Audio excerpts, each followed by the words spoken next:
존경하는 서울 시민 여러분, 안녕하십니까? 역사와 문화를 전통을 자랑하는 이런 관훈 클럽에 이렇게 초청되게 돼서 영광으로 생각합니다. 10개월 전에 제가 민주당 당 대표 시절에 이곳에 왔던 기억이 납니다. 오늘 이 귀한 시간을 통해 저의 서울에 대한 비전을 시민 여러분께 소상하게 알리도록 하겠습니다.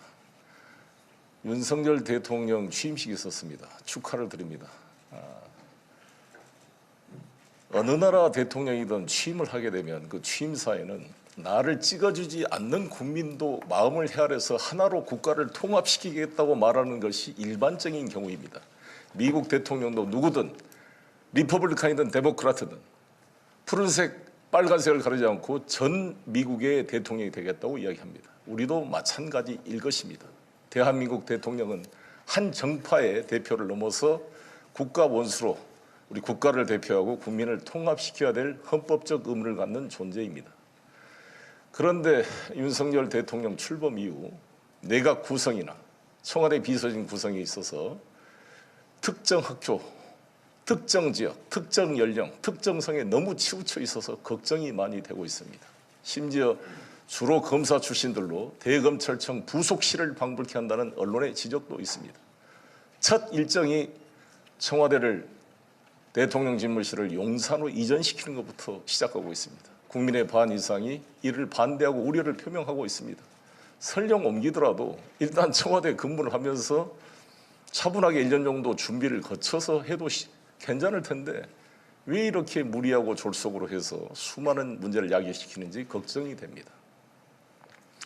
저 송영길이 서울시장에 나가게 된다면 국무회의에 참여하는 유일한 지방자치단체장으로서 같은 끼리끼리 모여있는 그런 협소한 내각과 대통령 비서실의 그 속에서 뭔가 백신 역할, 쓴소리를 할 수 있고 제대로 된 1000만 서울 시민의 민심을 전달해서 윤석열 정부의 일방 독조로 인한 사고를 예방하고 윤석열 정부의 어떻게 보면 성공에 기여하는 그런 백신 역할을 하겠다, 이런 말씀을 드리고 있습니다.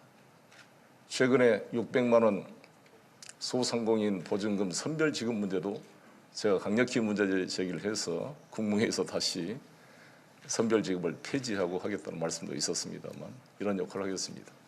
저는 글로벌 서울, 서울이 세종과 같은 지방과 경쟁하는 도시가 아니라 글로벌 도시가 될 수 있도록, 아시아의 뉴욕이 될 수 있도록 UN 아시아 본부를 유치해서 남북 간의 긴장을 완화시키고 국제기구의 2만여개 일자를 통해 우리 서울의 자녀들에게 새로운 기회의 땅을 만들어 드리겠습니다. 마이스 산업과 금융산업의 중심지로 키워내고 글로벌 수준의 교육을 만드는 계기로 만들어 보겠습니다.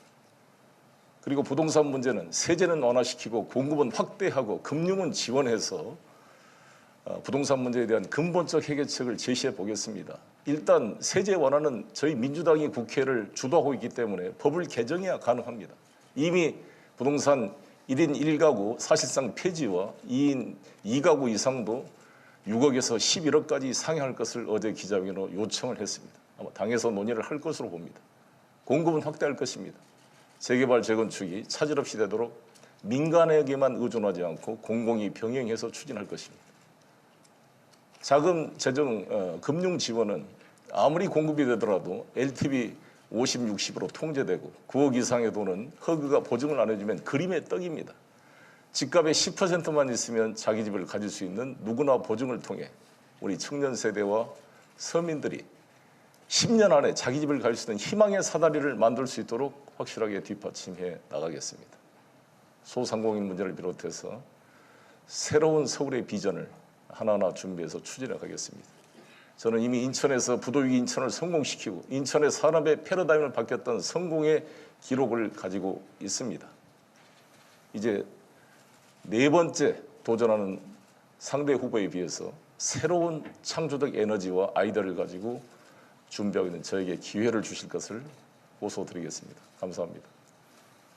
네, 감사합니다.